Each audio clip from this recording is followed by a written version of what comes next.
예, 시청자 여러분 안녕하십니까? 예, 오늘 4탄입니다. 4탄. 대출에 대해서 말씀을 드리겠습니다. 3탄에 물가에 대해서 말씀을 드렸잖아요.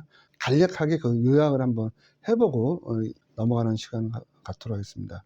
자, 2023년도에 물가의 현황을 보면, 자, 소비자 물가 3.6%로 제가 말씀을 드렸고요. 그 다음에 2024년도에 물가 전망, 하나금융연구소 자료를 보니 소비자 물가 2.6%로 예측을 하고 있다. 그러니까 2023년보다 2024년도가 물가가 1% 정도는 더 내려간다. 물가가 그만큼 안정화될 것이다. 예, 보여주죠. 자, 그런데 물가가 안정화되면, 소비자 물가가 내려가면 건설 자재비가 내려갈 것이냐. 건설 자재비는 특별히 올라가거나 내려가거나 하지 않고 현 2023년도를 유지를 할 걸로 보여진다. 그 이야기는 아직 우리가 전쟁이 우크라이나 러시아 전쟁, 이스라엘 하마스 전쟁이 안 끝났기 때문에 또는 지금 원유 가격은 좀 이렇게 하락을 하고 있죠. 자, 그러다 보니까 조금 내려갈 수는 있지만 아마 2023년도 대동소이하다 이렇게 말씀드려서 부동산 시장에 미치는 영향은 물가는 큰 영향 없이 2023년도나 24년도가 비슷할 것이다. 이렇게 제가 예측 분석을 했다라고 보시면 되겠고요. 자, 이제 제 4탄 대출에 대해서 이제 말씀을 좀 드려보겠는데, 자, 대출 관련해서 대출하고 부동산하고 무슨 관계가 있냐 이렇게 여쭤보시는 분이 있으실 거예요. 근데 대출 없이 주택을 구입한다거나 부동산을 구입하기는 굉장히 어렵습니다. 자기 자본이 다 갖고 이렇게 투자하신 분들은 극소수다 이렇게 보시면 되겠어요. 그러니까 대출 규제가 또는 강화가 됐을 경우는 상당히 이게 부동산 시장에 미치는 영향이 크기 때문에 반드시 대출 현황에 대해서 예측을 해보고 대출 시장에 대해서 정확하게 예측이 가능하다면 2024년도에 부동산 시장을 전망하는 데 있어서 상당하게 근접하게 전망이 가능하다. 예측해 볼 수 있다고 보시면 되겠습니다. 2023년도에 대출 현황을 좀 제가 말씀을 좀 드려보는데, 보시면은 전체 가계대출이 이렇게 이제 있는데 지금 정부 발표나 언론상에서 보시면 우리가 가계대출이 좀 굉장히 많다 이렇게 이야기를 하시지 않습니까? 자, 가계하고 신용대출 전체 이렇게 보시면 지금 보시면 꾸준히 이렇게 증가를 하고 있어요. 꾸준히 이렇게 증가를 하고 있는데 지금 보면은 이제 우리가 2023년도죠. 23년도에 1분기가 있고 또 2분기가 이렇게 있어요. 자, 2분기 때는 얼마였냐? 전체 가계대출이 1861조 3천억이었죠. 그러면 지금 이제 우리가 4, 4분기는 아직 안 나왔는데 이제 3분기까지 나왔죠. 1875조 6천억이 나왔어요. 그러니까 증가를 했다는 거죠. 자, 증가를 하고 있는데 지금 가계 대출이 이렇게 증가를 하다 보니 지금 부동산 시장 갑자기 얼어붙었죠. 제가 이제 쭉 이렇게 추이를 보니까 10월부터 좀 얼어붙었어요. 10월은 우리가 부동산에서 어떻게 보면 굉장히 거래가 활발한 시기거든요. 가을철이고요. 그러니까 10월, 11월은 거래가 활발한데 왜 2023년도 들어서 갑자기 부동산이 10월부터 거래가 없냐, 또 줄었냐. 제가 이제 파악해 보면 가계부채가 이게 급속도로 이렇게 증가를 하다 보니 우리가 정부에서 위기감을 느낀 거죠. 위기감을 느꼈는데, 자, 그러면 우리가 3분기까지가 9월이지 않습니까? 자, 9월까지 대출은 실행이 됐어요. 각 은행에서요. 자, 그런데 10월부터 대출금이 소진이 돼서 더 이상 충당이 안 됐던 겁니다. 자, 그 이유는, 자, 은행에서 예를 들어서 여러분들이 예금이나 저축을 하면 은행에서 가지고 있는 우리가 지급 준비율이 있어요. 그게 10%밖에 안 되거든요. 그러니까 은행은 대출을 해주려고 항상 돈을 준비하고 있지 않는다 보시면 돼요. 그게 은행의 속성인 거예요. 이미 다 대출해 줬기 때문에 은행은 자기가 가지고 있는 유보금이 없어요. 그럼 그 유보금을 어디서 빌려와야 되거든요. 자, 어디서 빌려올 거예요? 한국은행이죠. 자, 한국은행에서 여러분들한테 대출을 해주려고 하는 그 자금을 빌려옵니다. 그런데 어떤 금리를 빌려오냐면 우리가 기준금리를 빌려오겠죠. 3.5로 빌려오겠죠.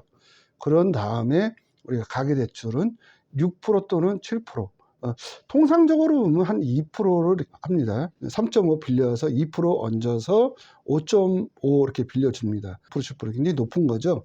자, 그러다 보니까 은행에서는 정부, 한국은행에서 돈을 빌려와서 그 돈을 가지고 주택담보대출을 해준다. 이렇게 보시면 되겠습니다. 자, 그런데 그게 소진이 됐다는 겁니다. 소진이 되고 나서 제가 알기로는 10월 달에 더 이상 한국은행이 돈을 안 빌려주니 가계대출이 급속도로 막힌 거죠. 그러니까 부동산이 급냉을 하기 시작한 겁니다. 그게 제가 파악한 2023년도에 어떻게 보면 대출 현황이다 보시면 돼요. 자, 그러니까 지금 굉장히 안 좋죠. 근데 제가 봐서는 4월 10일 날 22대 국회의원 선거가 있는데 그때까지는 대출 규제를 하지 않을까. 그러다 보니까 부동산 시장이 상당히 얼어붙을 것이다. 이렇게 보여집니다.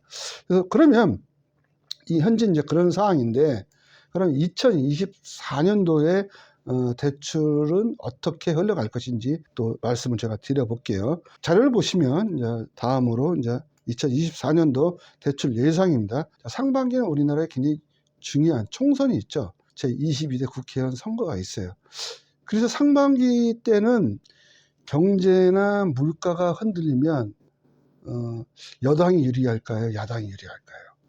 가계대출이 폭증해서 가계대출에 대한 부실화라든가 또는 부동산이 폭등을 한다거나 이러면 정부 여당이 굉장히 안 좋은 악재입니다. 현상 유지만 한다고 보면 2023년도 10월부터 2024년도 4월까지는 아마 그 기조를 그대로 이렇게 이어오지 않을까 보여지는 거죠. 23년도는 9월 달에 은행에서 가지고 있는 모든 대출금이 소진이 돼서 한국은행에서 바사분기거를 빌려와야 되는데 한국은행에서 대출을 탁 틀어지니까 더 이상 대출을 해줄 수가 없죠. 그러다 보니까 부동산이 거래가 없습니다. 자, 부동산은 거래가 없으면 부동산 시장은 바로 급등하게 돼 있어요. 대출을 해주냐 안 해주냐에 따라서 굉장히 선진국도 마찬가지예요. 선진국은 90% 또 어떤 데는 99%까지 대출해 주지 않습니까?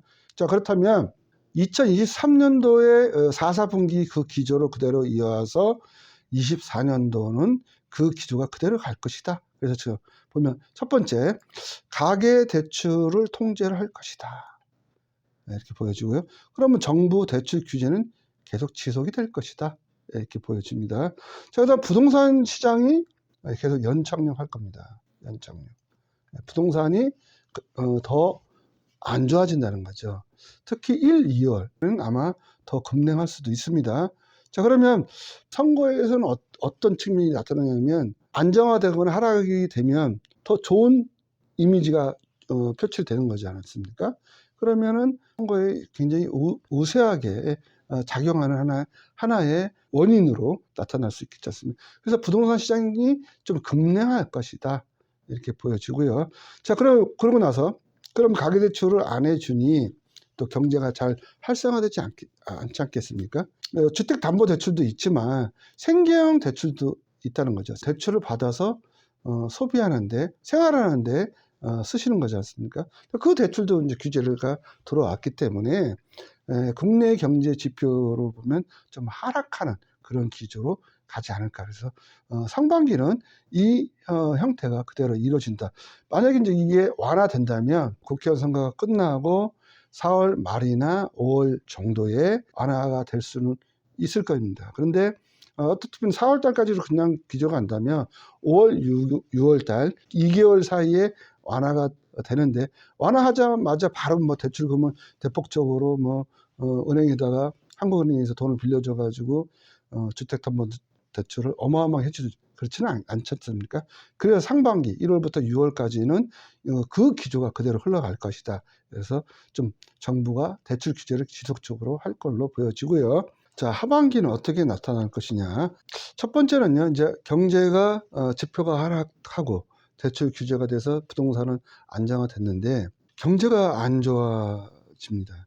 경제가 안 좋아지면 정부의 입장에서는 좀 심각하게 또 저성장 국면이 들어오기 때문에 경제를 활성화시켜야 되는 당위성이 있지 않습니까? 그래서 하반기는 첫 번째 국내 경제 활성화 모색을 위해서 대출 규제를 좀 완화하지 않을까 이렇게 보여집니다. 그래서 둔자 가계대출 완화를 예상해 봅니다.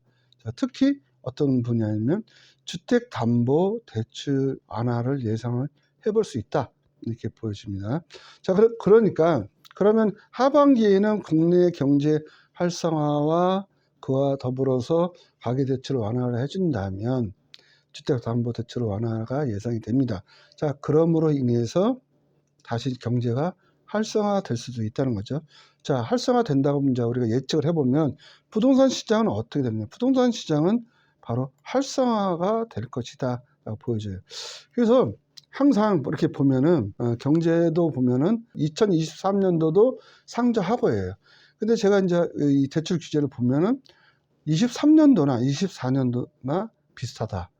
그러면 여기도 상저하고다. 이렇게 예측을 해볼 수 있다는 겁니다. 자, 그러면 또 전통적으로 보면 부동산은 언제 저렇게 활성화되느냐. 1, 2월은 겨울이거든요. 또 3, 4월부터 봄이 시작됐습니다. 근데 대체적으로 보면 상반기 때는 부동산 시장이 활성화되지 않아요. 또 그리고 보합 또는 뭐 하락하는 이렇게 추세를 좀 보여집니다. 대체적으로 보면요. 모든 제가 10년간 데이터를 보니까 근데 약간 그 정부 성격에 따라는 좀 차이는 있을 수 있어요. 만약에 야당, 예전에 이제 민주당이 잡았을 때는 사계절 내내 이렇게 폭등하는 경우도 있어요. 그런 경우는 좀 이렇게 특이하게 나타나는데 대체적으로 상반기 때는 부동산 시장이 안 좋아져요. 그러면 이제 언제부터 좋아지냐면 겨울 안 좋죠. 겨울 안 좋고 봄이 약간 이제 탄력을 받기 시작하는 거죠. 그때부터 봄부터 상승 기류가 와요. 자, 그런데 주로 이제 부동산 시장은 하반기에 본격적인 상승 기류가 시작이 돼요. 그때가 언제냐? 7월 달이죠. 자, 여름에 들어오면서 7월, 8월, 9월, 10월. 그러면 여름과 가을이 있는 거죠. 그럼 주로 봄보다는 가을에 부동산이 더 많이 상승됩니다. 자, 겨울철에는요, 대체적으로 춥잖아요. 또 봄도 날씨가 그런 대로 쌀쌀하다 보니까 잘 이렇게 활동을 잘 하지 않아요. 그러면 7월부터 여름철에 또 휴가 계획도 많이 있고 또 굉장히 이렇게 활동하게 됩니다. 그리고 10월 달에는요, 가을에 또 뭐 단풍 구경도 가지고 이때부터 본격적으로 부동산이 살아나는 계절인 거죠. 그러면서 이 기류가 12월 중순 또는 12월 말까지 가는 경우도 있어요. 대체적으로 보면 11월 중순이나 12월 중순 이렇게까지 가요. 근데 2023년도는 굉장히 이상한 기류가 발생이 됐던 겁니다. 9월까지 은행에서 대출을 다 소진하다 보니까 10월 달에 대출할 돈이 없어요. 없다 보니까 갑자기 부동산 시장이 급등을 하기 시작했던 겁니다. 매매 시장이 정지가 된 거죠. 이 기류가 2024년도 1월, 2월, 3월 또는 4월까지 그 기류가 그대로 이어온다는 거죠. 거의 7개월, 8개월을 그 기류가 왔던 거죠. 자, 그런데 올해는 아마 2023년도하고 24년도하고는 약간 좀 틀릴 것 같습니다. 그러면 24년도는 경제 성장률이 2.2%라고 IMF가 예측을 했기 때문에 대출 규제를 그렇게 하지 않겠냐. 그러면 상반기 1월부터 4월까지 대출 규제를 한 걸로 예측을 해본다면 하반기는 12월 또는 11월까지는 대출 규제를 하지 않을 것이다. 즉 말하면 23년도는 9월에 대출금이 소진되면서 더 이상 한국은행이 안 빌려줬지만 24년도는 계속 빌려줄 것이다. 그러면 그대로 대출금이 나오면 주택시장 활성화될 것이다. 12월에서는 계절적인 요인이 들어오는 거죠. 겨울철이 들어오기 때문에 잘 활동을 하지 않습니다. 활동하지 않다 보니까 주택을 사러 가거나 뭐 부동산을 사러 가기가 상당히 안 한다. 춥기 때문에. 그런데 이제 부동산의 경우는 있죠. 부동산은 겨울에 살아. 특히 이제 토지를 살 경우는 봄, 여름은 굉장히 낙엽이 굉장히 빽빽해져 있어요. 근데 겨울철에 살면 그 낙엽이 다 떨어져 있잖아요. 앙상한 나무만 있기 때문에 그때 토지 같은 경우는 눈으로 하고 묘가 있는지 없는지 또 기타 뭐 또 공작물이 있는지 보시고 나서 사라. 그래서 겨울철에 사라는 이야기 격언이 있습니다. 그리고 겨울이 매매가 없기 때문에 겨울철 좀 싸요. 대체적으로 언제 사느냐면요, 부동산은 특히 주택은요, 제가 이렇게 쭉 패턴을 보니까 가을에 좀 사고 팔고를 많이 하십니다. 예. 우리가 이제 보면은 이사철 있잖아요. 이사철이 봄과 가을이에요. 전통적으로 이렇게 이제 그 통계를 보면 이사철은 봄보다는 가을이 많더라. 그러다 보니까 가을철에 우리가 전세든 월세든 계약이 많이 이루어집니다. 그리고 매매도 마찬가지로 가을이고요.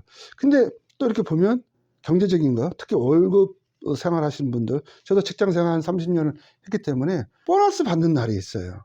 구정 보너스도 있지만 그다음에 가을에 추석 보너스가 있어요. 근데 대체적으로 가을에 돈이 더 많이 생깁니다. 자, 예전에 우리가 이제 조선시대 때 보면 보릿고개 있지 않습니까? 보릿고개가 언제 오냐? 2월, 3월 또는 4월까지가 보릿고개예요. 어떤 경우는 5월까지도 가죠. 왜 그러면 돈이 창출되지 않는 거죠. 농산물이 언제 나옵니까? 대체적인 농작물은 가을에 나오지 않습니까? 그러다 보니까 농촌이나 농어민 쪽에서는 가을에 이렇게 돈이 많이 목돈이 쥐어진다. 그리고 또 직장인들은 또 추석에 또 목돈이 많이 쥐어져요. 이게 다 가을철에 몰려 있다 보니까 가을이 어떻게 보면 우리가 부동산 시장은 더 활성화된다 보시면 되겠는데, 어쨌든 2024년도 대출을 최종 예측을 해보면 상반기는 대출 통제를 한다. 정부 규제가 있다. 국회의원 선거가 있기 때문에 가계대출로 인해서 그 부실화가 만약에 상반기에 어떻게 이슈가 돼가지고 가계부채가 우리나라의 서프라임 모기지론이 올 수도 있다라고 그게 언론에 나오거나 또 경제학자들이 표출한다면 상당히 여당의 입장에서는 불리하게 작용을 하기 때문에 상반기에는 아마 대출 규제를 계속 유지할 걸로 보여진다. 그러면 이제 국회의원 선거가 끝난 다음에 하반기는 다시 경제 활성화를 위해서 주택담보대출을 완화하지 않을까, 이렇게 이제 예측이 되는 거죠. 그래서 상반기와 하반기가 좀 다르게 보여진다라고 보시면 되겠고요. 예, 이렇게 이제 이상과 같이 다 말씀을 드렸고요. 이제 다음 시간에는 5탄 해가지고 부동산 정책에 대해서 좀 말씀을 드리는 시간을 갖도록 하겠습니다. 시청해 주신 시청자 여러분, 감사합니다.